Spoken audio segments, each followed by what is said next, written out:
Yes, we are live. Yay! I haven't used this in a while, so I was hoping it would work. Okay. Yeah, I haven't done one of these in a while. So I'm Nadine. EBN Effective Business Network is a networking organisation.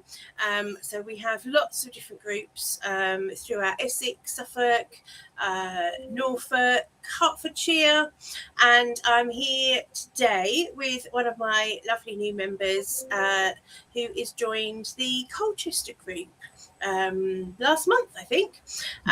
So welcome, Sarah Yandell, to EBN TV. So this is just a really nice chat.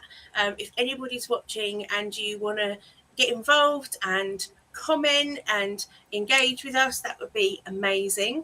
I'll put lots of information up so you can connect with Sarah as well, because I'm sure after we've had a chat and you've learned more about her, you will want to connect with her and find out more about what she does.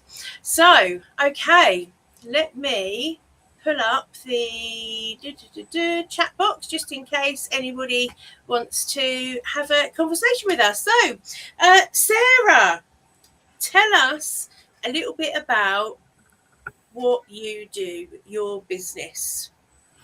Yes, thank you, Nadine, for that introduction. So for anyone who doesn't know me, my name's Sarah Yandell. I'm a business coach and I work with ambitious founders who are really keen to grow their business, but they get to a point where, although it's doing well and they're getting bookings, they're getting business coming in, they get to the point where they get a little bit stuck. It's that you can often become the victim of your own success with a growing business because everything is quite dependent on you still. And you might not have got to the point where you feel you've got enough revenue and profit coming into your business to start bringing people in to help you.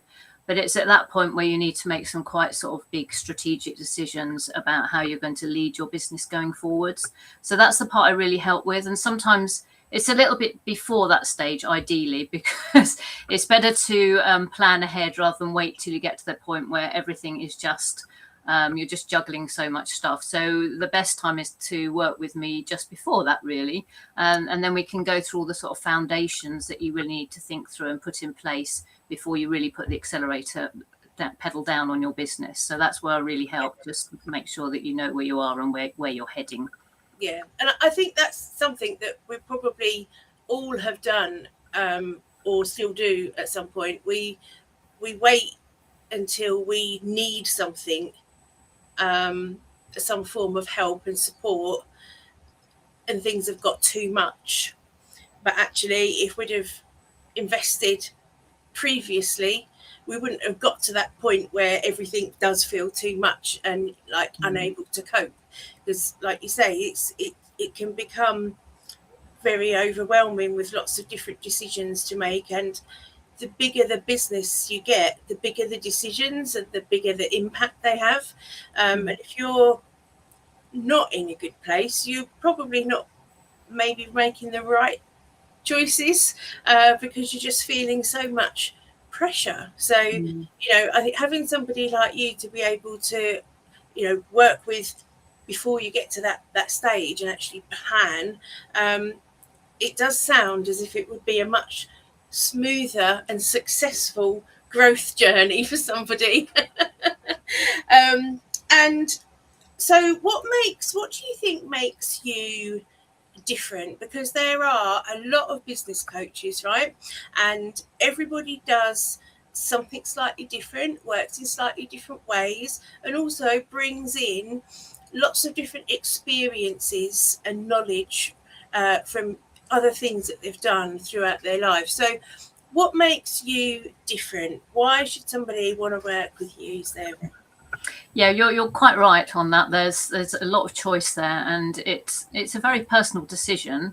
And I think there needs to be a really good connection between a coach and a business owner, because when you're a business owner, especially if you're going through this stage we were just talking about, it can be quite personal. It's very emotional as well, because it's it's your baby, isn't it? When you Yeah, that's right. And working with people and helping them get really clear on what they want out of their business as well. You have to sort of think quite a lot inside of yourself, because sometimes people start to grow a business because they think, oh, that's what I should be doing. But then it's reflecting back and thinking, why am I doing this? What is the end goal really? Because it's not all about making loads of money. That might not be what the end goal is. So I think for me, it's being empathetic to that. So I'm very much I come in with curiosity. I'm not the kind of coach who has this thing, this solution will work for you every time, because that's absolutely not the case. Every business owner is different, and I help them really get clear on what they want out of their business. And that comes, to be honest, that comes from experience. You can't replace 30 plus years of experience of building businesses, building teams of people. And my biggest, I think, thing that probably makes me stand out is my experience in leadership. So leading teams, all kinds of different types of teams. I've worked in hospitality, in the hotel business, in the travel industry.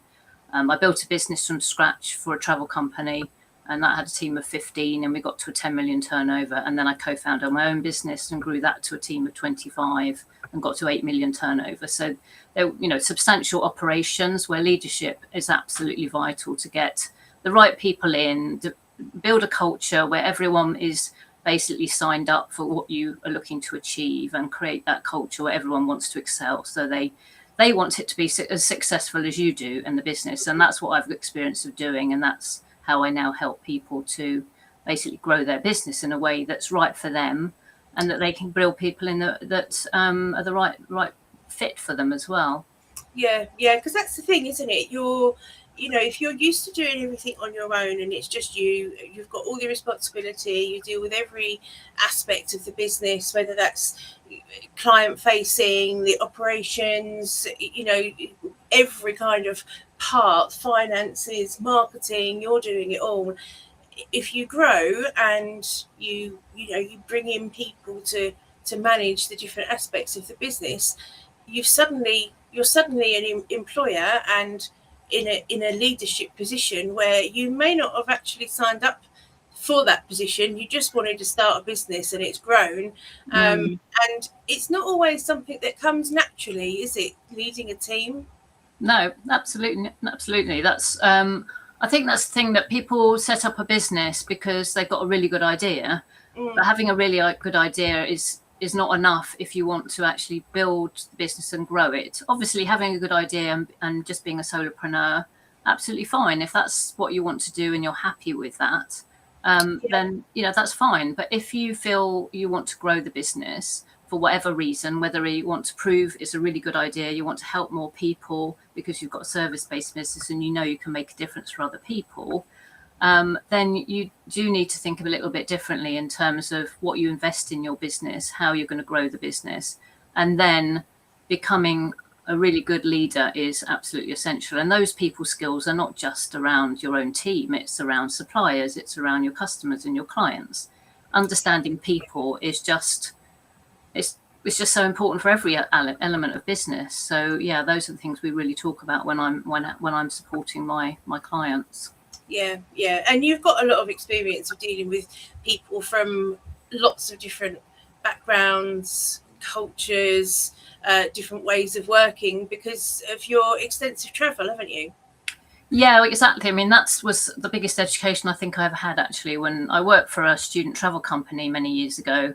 And they were selling flight only when I joined them, and they wanted me to set up a new business unit, which was basically contracting budget accommodation in all the gateway cities in the world, and then setting up all the systems so that we could then sell that budget accommodation along with their flights to all of the branches, the travel agency branches, but also all over the world. Yeah. So my role was very much around contracting that accommodation, and also then selling it onward to my partners in different countries. So that meant international travel on a grand scale. You led a jet set lifestyle. It was brilliant, exciting, scary. Actually, it's funny. Actually, I wrote a blog. Literally went out today because I was reading an old diary of mine dating wow. back to when I was working, and I didn't realise how much I'd written in there.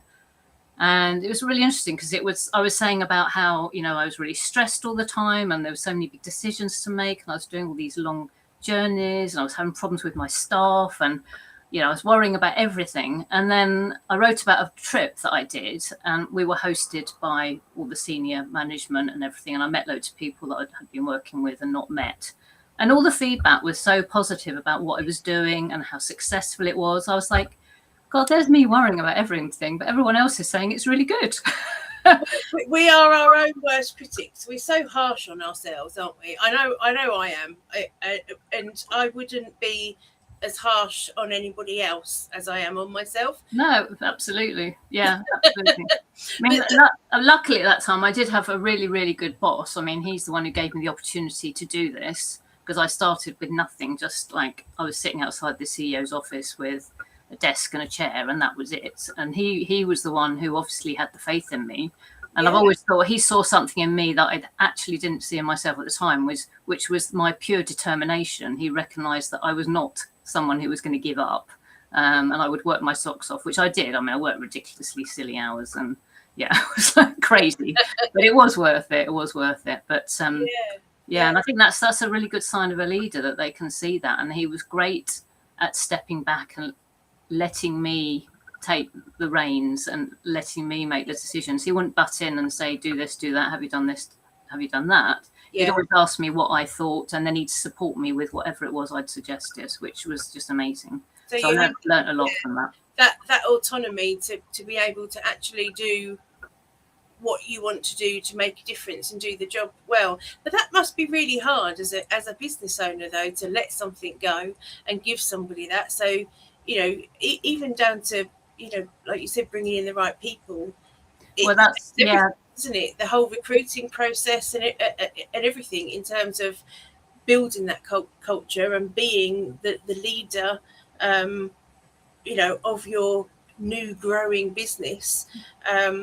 It's getting the right people in and actually having faith and trusting them. I think that's why I like to work with people a bit earlier than when they start to sort of grow a team, because it goes right back to, as you know, Nadine, it goes back to like being really clear on your vision about what you really want to achieve. Because before you know that, you don't know what type of people you want. You don't know who will be the right people who will fit, because you need to understand what your vision's going to be and what culture you're looking to achieve. And that's when you bring people in to make sure they fit. They've obviously got to be able to do the job, but it's not just that. It's the innate skills they have and their attitude, and those are more important than actually being able to do the job. And it's quite hard to find the right people straight away.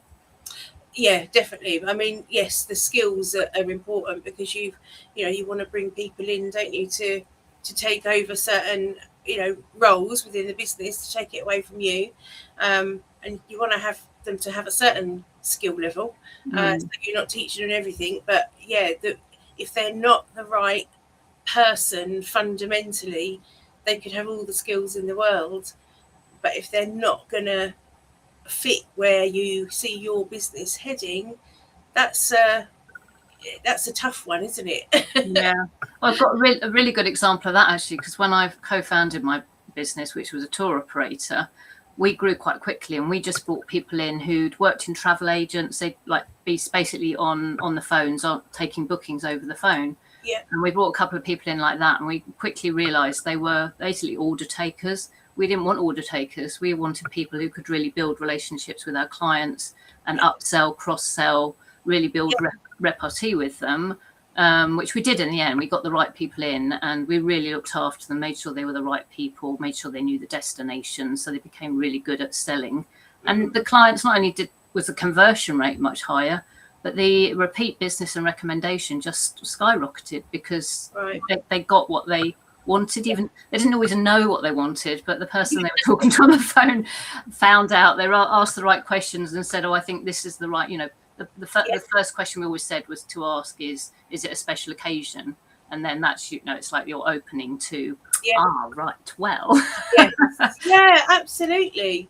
No, that makes a lot of sense. But, I guess it could be really easy to hire somebody really quickly, because you are at that kind of bursting point and you need the help immediately, and you haven't planned, and you haven't kind of worked through the vision and the sort of team that you want to build and exactly where things are going, you need help straight away, so you bring someone in, and then that could be a big mistake, couldn't it? Yeah, very, very expensive mistake that. Oh God, yeah, absolutely. Yeah, I mean, to be honest, having employees is not something that I think I would ever want to do, because it just feels a bit of a minefield. Because it's not only that, the kind of things that you help people with, you've got all the kind of admin side and the legal side of hiring people. So that's a whole nother ball game that you've got to think about, isn't it? Yeah.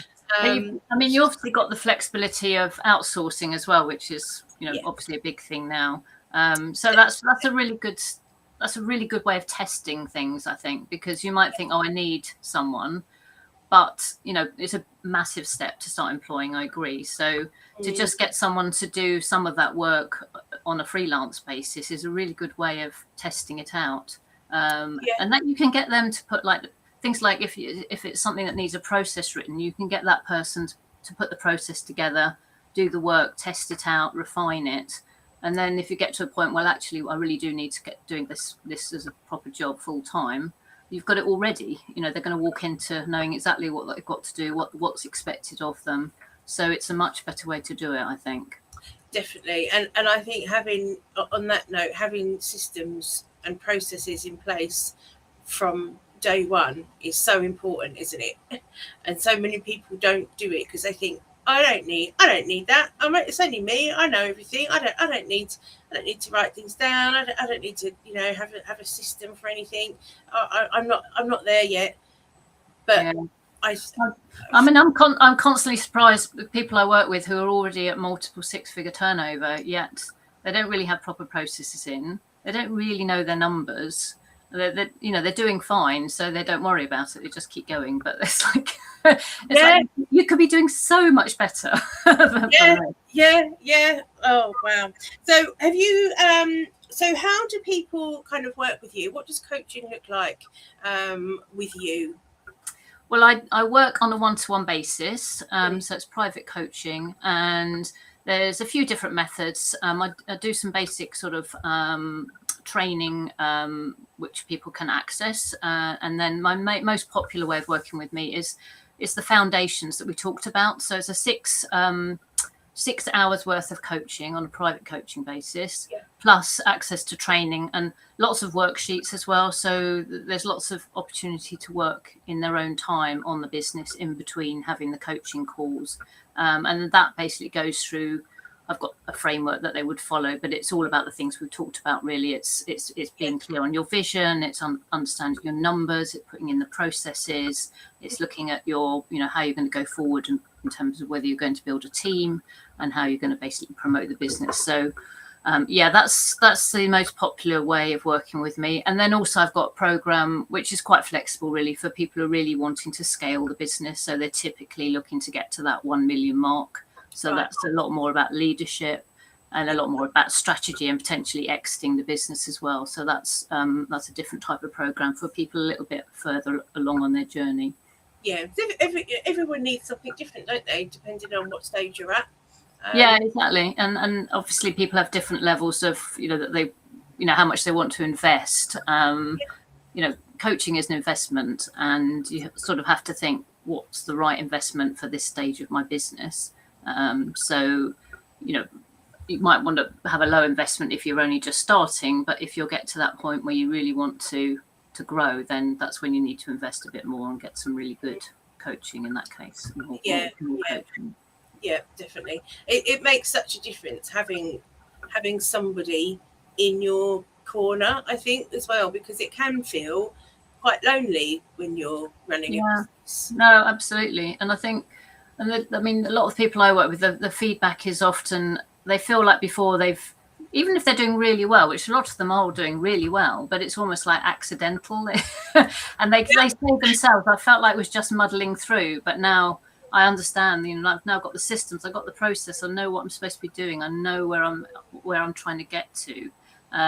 So they've done so well by just muddling through. So just a bit of help from me, they are absolutely skyrocketing, because it's like they weren't doing anything wrong per se. They just had a lot more they could do that would make it a lot better. Yeah. So it's really gratifying to see that, because you just think they're already so capable. They just need to do a little bit of work around thinking it through. And and you can't nobody can know all of the things to do with business, right? No, exactly. And sometimes, to be honest, it's just me asking the right questions. They already know the answers, but they don't come up with the answers unless you ask them the right questions. So it's kind of knowing which questions to ask to try and sort of get them to think what they really want and how they want to do it, and what business will look like going forwards for them. Yeah, of course. I mean, it sounds amazing. And like you say, if you can start working with people before they get to that kind of point when they really desperately need you, life would be so much simpler for that person in terms of growing their business. It sounds amazing. And I think you've got some a workshop coming up with another EBN member, haven't you, in September? Yes, I didn't realise that she was a member of EBN when we'd set this up, so that was a bit of a coincidence. I know, nice, happy coincidence. So myself and Zandrina are running a joint workshop in the Digital Forum in Colchester, as you know that well, don't you? Because you do the co-working there. Yeah, so it's a lovely space, and it's a full-day workshop, so it includes lunch and coffees, and so it's called Scale with Clarity. So it's for people who have already got a business, sort of people that we work with, and they're looking to grow more. And I help them around the strategy side, and Zandrina talks more about the marketing side. But it's a very hands-on workshop environment, so it'll be quite low numbers. So there'll be enough time for people to work on their business, and us be there to help them with that. So it's it's going to be good, I think. So did I give you the date? 30th of September. Yeah, 30th of September, 9:30 to 4. Yes. Perfect. And I believe that is so important, to have time to work on your business when you go to anything like this, because it's all well and good going to hear somebody speak and watching presentations and going away with loads of notes and things like that you'll probably never look at again. Let's be honest, we've all done it. And then and then everything that you've heard, you don't actually do anything with that information afterwards. So it kind of makes it a bit of a waste of time even going in the first place. So I think when you're having something which is a workshop where you can actually implement what you're learning and actually work through some stuff with the support of, in this case with you and Zandrina, I think that's brilliant, because you're going to leave that workshop having actually achieved something positive to grow your business or move your business forward or become unstuck in an area or whatever it is that you're working on. That is really good, because if you sat at home just listening to somebody talking, you wouldn't get the same results, would you, if you tried to do it? Yeah, it's because sometimes you can't always apply it to your own business. It's a bit too theoretical, isn't it? So I think it's because every business is so different, and some things are more relevant than others. So it's absolutely. If people want to book, where would they find this event? Is it on your website, or it's directly through you? It's not on my website at the moment, although that's not a bad idea. It's on Eventbrite. So if you put the date in, 30th of September, it will come up. 30th of September, Digital Forum. Perfect. I will, if you give me the link to it, I'll put a link into the comments as well. And if anybody picks up on the video, they can jump on and have a look at the event. Lots going on. The event sounds brilliant. Working with you sounds like it would be an absolute dream. because of all of the experience that you have. You've got so many different aspects that you can draw on, haven't you? So, I feel like you're kind of perfect for everybody, really, aren't you? With all of the kind of skills that you've got. Is there anything else that you would like to talk about before we wrap up, Sarah? Just one thing to mention to anyone who's listening, I do offer a 1 hour complimentary strategy call. So it's not a sales call. I'll just say that now, because some people say it's a strategy call, but actually it's a sales call. It's a call to help people with anything that they're working on at the moment. And obviously, if I feel I can help them, I will suggest something. But if I feel I'm not the right person for them, or I don't think it's the right place at this moment in time, then I won't. It's literally as open to, and I'm open to talk to anyone who's part of this network to come and join me on a call. I'm really happy to find out more about business and put them in the right direction or help them personally. Amazing. An hour with you sounds perfect. And people can book that on your website, I'm guessing? Yes, that is on my website, and it's on my LinkedIn on the featured section, so it's easy to find it there. Okay, so Sarah's website is yandellcoaching.com, I believe. Yes, correct. yandellcoaching.com. So you can hop on to Sarah's website. You can find all her details to connect with her on LinkedIn, etc. If you want to contact her, if you want to book a free hour strategy session, why wouldn't you? It's free, and you'll walk away with a bit of extra clarity, I would imagine, up to 1 hour. So that is Sarah's website, just on the screen there. So EBN, we have our Colchester meeting on Thursday. So if you want to meet Sarah in person and you are in the Colchester area, our meeting is on Thursday, 8 till 10. We meet at First Site in Colchester Town Centre. If you've not been there before, it's an art gallery, museum. It's a charity, does a lot of work in the community. It's kind of got lots of layers, but it's a great building, great space, and we meet there every other Thursday. We've got lots of other meetings going on this week. We've got Braintree on Wednesday. Then it's Colchester on Thursday. We've got Chelmsford on Friday. Next week we've got Bishop Stortford on Wednesday, along with Long Melford as well. And we've got Brentwood on Thursday as well.